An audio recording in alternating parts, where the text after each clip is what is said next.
Wewe wakati unajichukua shooting kwenye magorofa ya watu mjini huko kwenye maflyover, sisi mwanangu picha zetu zote ni za chaka tu.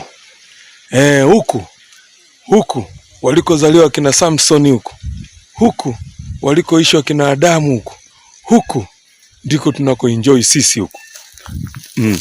Tumeshatoka kusema, unakuta washikaji wanasema umemcheki yule jamaa degree holder, masters, mzigo. Unawakatisha tamaa watu. Wewe si una knowledge mwanangu? Umeichukua klasi. Sasa njoo kwenye ground huku tufanye practical. Kila kitu kinawezekanika.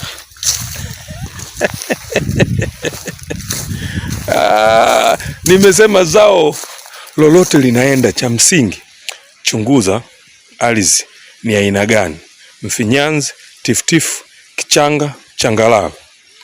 Chunguza unataka ulime zao gani, litasapoti, tabi supported.